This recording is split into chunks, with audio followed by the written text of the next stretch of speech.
बिस्मिल्लाहिर्रहमानिर्रहीम। सीरत खातमुल अंबिया मोहम्मद सल्लल्लाहु अलैहि वसल्लम। उन्वान सफ़र आहरत। जब आन हज़रत सल्लल्लाहु अलैहि वसल्लम की तबीयत ज़्यादा ख़राब हुई तो आप अपना हाथ मुबारक पानी में डालकर अपने चेहरे अनवर पर फेरने लगे। इस वक्त आप सल्लल्लाहु अलैहि वसल्लम फरमा रहे थे, ए अल्लाह, मौत की सख्तियों पर मेरी मदद फरमा। सईदा फ़ातिमा रज़ी अल्लाह ताला अन्हा फरमाती हैं, जब मैंने रसूल सल्लल्लाहु अलैहि वसल्लम पर बेचैनी के आसार देखे तो मैं पुकार उठी, हाय मेरे वालिद की बेचैनी।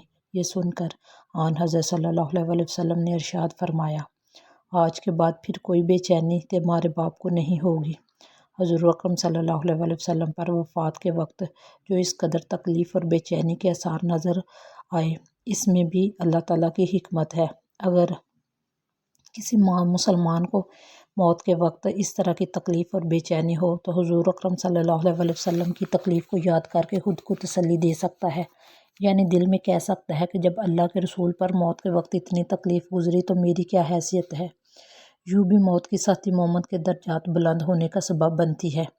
हज़रत आयशा सिद्दीक़ा रज़ी अल्लाह ताला अन्हा फरमाती हैं, आन हज़रत सल्लल्लाहु अलैहि वसल्लम पर मौत की तकलीफ़ के बाद अब मैं किसी पर भी मौत के वक्त सख्ती को नागवार महसूस नहीं करती। जब आन हज़रत सल्लल्लाहु अलैहि वसल्लम को तकलीफ़ होती थी तो फरमाया करते थे, ए तमाम लोगों के परवरदिगार, ये तकलीफ़ दूर फरमा दे और शफ़ा अता फरमा दे कि तू ही शफ़ा देने वाला है। तेरी दी हुई शफ़ा ही असल शफ़ा है जिसमें बीमारी का नामो निशान नहीं होता।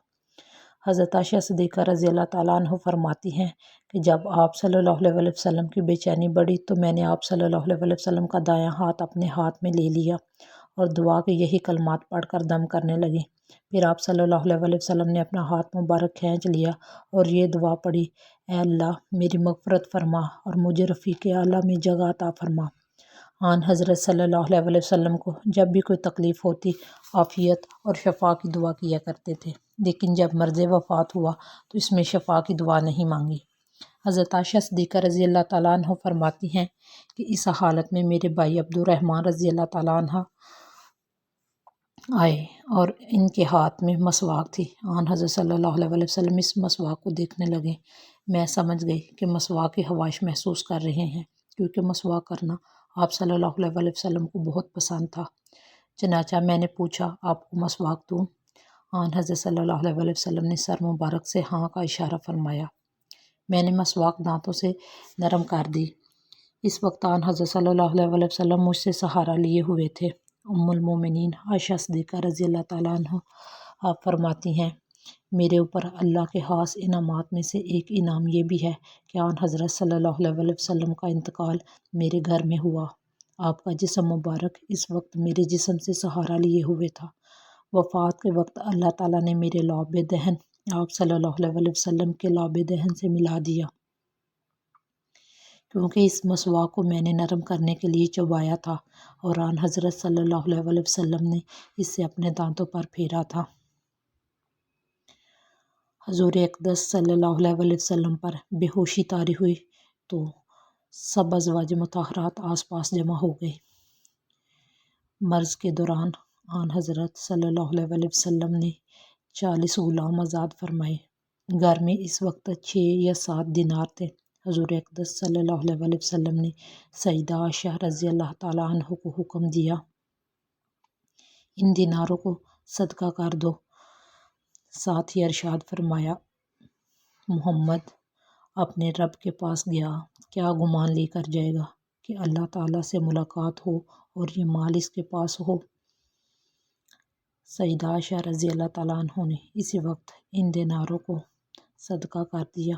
आन हज़रत सल्लल्लाहु अलैहि वसल्लम की बीमारी से चंद रोज़ पहले हज़रत अब्बास रज़ी अल्लाह ताला अन्हु ने जवाब दिया था कि चाँद ज़मीन से उठकर आसमान की तरफ चला गया है। उन्होंने हुज़ूर अक़दस सल्लल्लाहु अलैहि वसल्लम को ख्वाब सुनाया था। ख्वाब सुनकर आप सल्लल्लाहु अलैहि वसल्लम ने फरमाया था, ए अब्बास, वो तुम्हारा भतीजा है, यानी ये आप सल्लल्लाहु अलैहि वसल्लम की वफ़ात की तरफ इशारा था।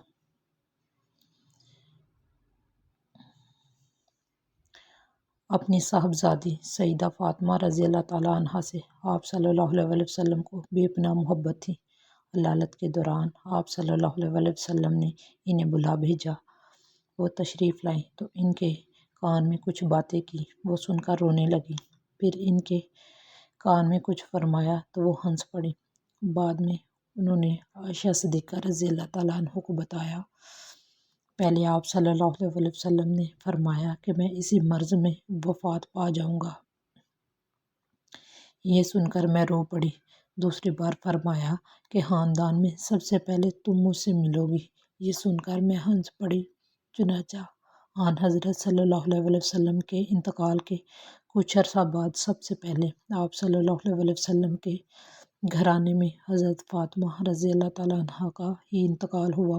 وفات سے 1 یا 2 دن پہلے آن حضرت صلی اللہ علیہ وسلم نے لوگوں سے ارشاد فرمایا، یہود اور نصارہ پر خدا کی لعنت ہو، انہوں نے اپنے پیغمبروں کو قبروں کو عبادت گاہ بنا لیا ہے۔ یہ بھی فرمایا کہ یہودیوں کو جزیرۃ العرب سے نکال دو، اور فرمایا، لوگوں نماز کے بارے میں اللہ سے ڈرو اور اپنے غلاموں کا خیال رکھو۔ وفات سے پہلے حضرت جبرائیل علیہ السلام ملک الموت کے ساتھ آئے۔ انہوں نے عرض کیا، اے محمد صلی اللہ علیہ وسلم، اللہ تعالیٰ آپ کے مشتاق ہے۔ یہ سن کر آن حضرت صلی اللہ علیہ وسلم نے فرمایا، تو حکم کے مطابق میری روح قبض کر لو۔ ایک روایت کے مطابق حضرت جبرائیل علیہ السلام ملک الموت کے ساتھ آئے تھے۔ انہوں نے آن حضرت صلی اللہ علیہ وسلم سے عرض کیا تھا کہ اے اللہ کے نبی، اے اللہ کے رسول، یہ ملک الموت ہے اور آپ سے اجازت مانگتے ہیں۔ آپ سے پہلے انہوں نے کسی سے اجازت نہیں مانگی اور نہ آپ کے بعد کسی سے اجازت مانگے گے، کہ آپ انہیں اجازت دیتے ہیں؟ آن حضرت صلی اللہ علیہ وسلم نے انہیں اجازت دے دی۔ تب اسرائیل علیہ السلام اندر آئے۔ انہوں نے آپ کو سلام کیا اور عرض کیا، اے اللہ کے رسول، اللہ تعالیٰ نے مجھے آپ کے پاس بھیجا ہے۔ اگر آپ مجھے حکم دیں کہ میں آپ کی روح قبض کروں تو میں ایسا ہی کروں گا، اور اگر آپ حکم فرمائیں کہ میں چھوڑ دوں تو میں ایسا ہی کروں گا۔ آن حضرت صلی اللہ علیہ وسلم نے ان سے پوچھا، کیا تم ایسا کر سکتے ہو کہ روح قبض کیے بغیر چلے جاؤ؟ انہوں نے عرض کیا، ہاں، مجھے یہی حکم دیا گیا ہے۔ آن حضرت صلی اللہ علیہ وسلم نے جبرائیل علیہ السلام کی طرف دیکھا تو انہوں نے عرض کیا، اے اللہ کے رسول، اللہ تعالیٰ آپ کی ملاقات کے مشتاق ہیں۔ آن حضرت صلی اللہ علیہ وسلم نے فرمایا، مجھے اپنے پروردگار سے ملاقات عزیز ہے۔ پھر آن حضرت صلی اللہ علیہ وسلم نے حضرت اسرائیل علیہ السلام سے فرمایا، تمہیں جس بات کا حکم دیا گیا ہے اس کو پورا کرو۔ چنانچہ ملک الموت نے نبی آخرالزماں صلی اللہ علیہ وسلم کی روح قبض کر لی۔ انا للہ و انا الیہ راجعون۔ اس روز پیر کا دن تھا اور دوپہر کا وقت تھا۔ تاریخ وفات میں اختلاف پایا جاتا ہے۔ معتبر قول کے مطابق ربیع الاول کی 9 تاریخ تھی۔ وفات کے فوراً بعد حضرت ابوبکر صدیق رضی اللہ تعالیٰ عنہ کو اطلاع بھیجی گئی۔ وہ فوراً آئے، آنکھوں سے آنسو بہہ رہے تھے۔ انہوں نے آتے ہی رسول اللہ صلی اللہ علیہ وسلم کے چہرہ مبارک کو بوسہ دیا اور یہ الفاظ کہے، آپ پر میرے ماں باپ فدا ہوں، آپ زندگی میں بھی پاک اور مبارک تھے اور موت کی حالت میں بھی پاک اور مبارک ہیں۔ جو موت آپ کو آنا تھی آ چکی، اب اللہ تعالیٰ آپ کو موت نہیں دیں گے۔